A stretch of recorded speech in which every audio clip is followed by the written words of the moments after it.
Salam para talenta prima, senang bertemu dengan Anda semua. Selamat datang di MOOC Kementerian Imigrasi dan Pemasyarakatan.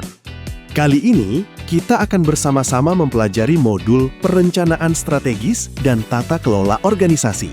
Para talenta prima, tujuan pada level 1 ini adalah membangun pemahaman fondasi yang kuat tentang perencanaan strategis dan tata kelola organisasi.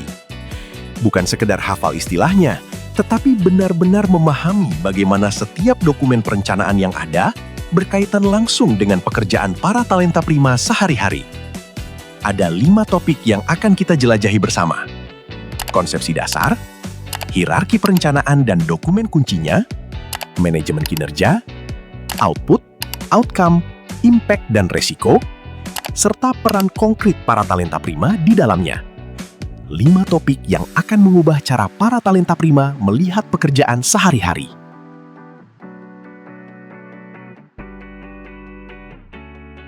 Talenta prima, bayangkan sebuah kapal besar berlayar tanpa kompas.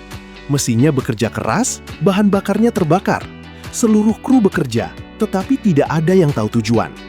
Itulah gambaran organisasi tanpa perencanaan strategis. Sibuk, tapi tidak efektif. Bergerak, tapi tanpa arah.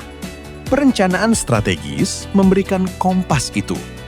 Ia mendefinisikan arah, mengalokasikan sumber daya, mengintegrasikan berbagai program, dan menciptakan akuntabilitas yang terukur. Ada satu sistem perencanaan yang mengatur semua kerja pemerintahan Indonesia. Ia berjenjang, terintegrasi, dan saling terhubung. Di puncaknya, RPJPN, Rencana Pembangunan Jangka Panjang Nasional selama 20 tahun.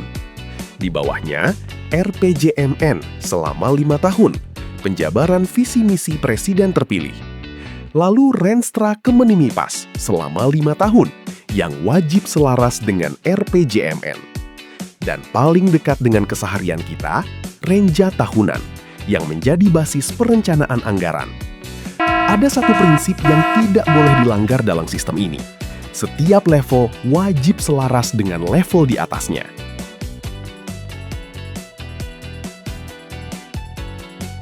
Talenta prima, dalam setiap dokumen perencanaan strategis, ada 4 komponen utama. Keempat komponen ini membentuk sebuah hierarki orientasi, dari yang paling abstrak inspiratif ke yang paling konkret terukur. Visi, yang merupakan gambaran ideal masa depan yang ingin diwujudkan.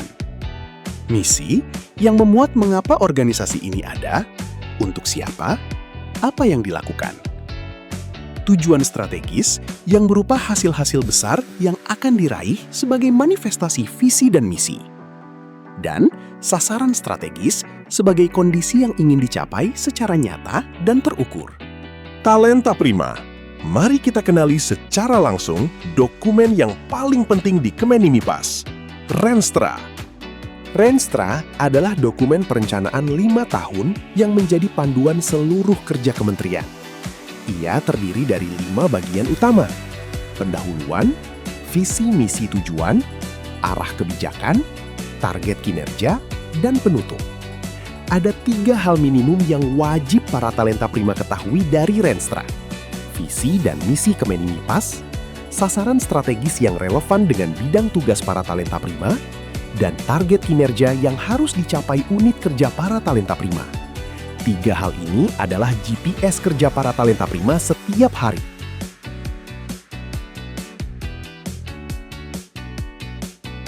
Talenta prima, siklus perencanaan strategis berakhir di satu muara, laporan kinerja. LKJ adalah bukti pertanggungjawaban. Ini yang kami rencanakan, ini yang kami capai.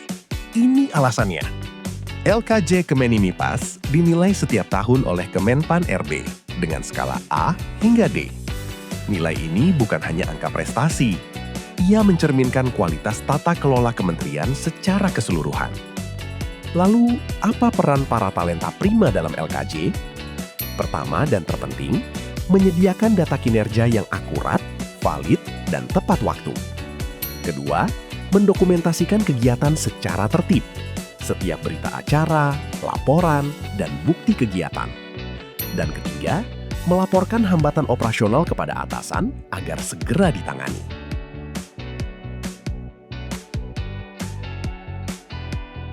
Para talenta prima, sekarang kita masuk ke jantung dari seluruh sistem manajemen kinerja pemerintah, SAKIP.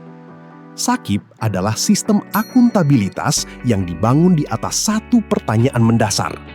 Apakah uang rakyat yang kita kelola menghasilkan manfaat nyata bagi masyarakat? Ada 5 komponen yang membentuk satu siklus utuh: perencanaan kinerja, renstra, renja, dan perjanjian kinerja. Pengukuran kinerja, menetapkan indikator, dan mengumpulkan data realisasi.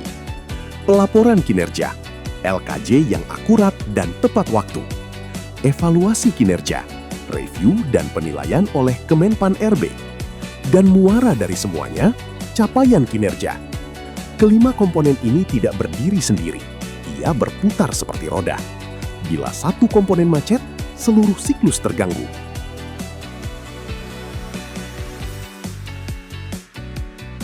Ada 3 konsep yang wajib dipahami oleh setiap pegawai pemerintah: output, outcome, dan impact. Output adalah produk langsung dari pekerjaan kita. Jumlah paspor yang diterbitkan, jumlah narapidana yang menjalani program pembinaan. Terukur, konkret, dan biasanya yang paling mudah dihitung. Outcome adalah manfaat yang dirasakan oleh penerima layanan dari output yang kita hasilkan. Apakah layanan imigrasi kita membuat masyarakat merasa lebih puas dan dilayani dengan bermartabat? Dan impact adalah dampak jangka panjang yang jauh lebih besar. Apakah keamanan wilayah nasional meningkat? Apakah tingkat residivisme narapidana menurun? Reformasi pemerintahan mendorong kita untuk tidak hanya mengukur output, tetapi bergerak menuju orientasi outcome dan impact. Ada 3 jenis risiko yang perlu dikenal oleh pegawai di level staff. Risiko operasional seperti keterlambatan layanan, kesalahan data, kehilangan dokumen. Ini yang paling sering terjadi di lapangan dan harus diantisipasi. Risiko kepatuhan seperti pelanggaran regulasi yang bisa berujung pada konsekuensi hukum. Dan risiko reputasional seperti insiden yang bisa merusak kepercayaan publik dalam hitungan jam. Sebagai pegawai staf, ada 3 hal yang bisa para talenta prima lakukan. Pertama, identifikasi risiko di area kerja sebelum ia menjadi masalah yang nyata. Kedua, laporkan kepada atasan. Jangan ditahan karena takut dianggap mengeluh. Pimpinan yang baik menghargai informasi risiko yang disampaikan tepat waktu. Dan ketiga, mitigasi personal. Jalankan prosedur dengan disiplin dan dokumentasikan dengan tertib. Baik talenta prima, demikian materi kita hari ini. Semoga bermanfaat dan kita semua senantiasa bangga melayani bangsa.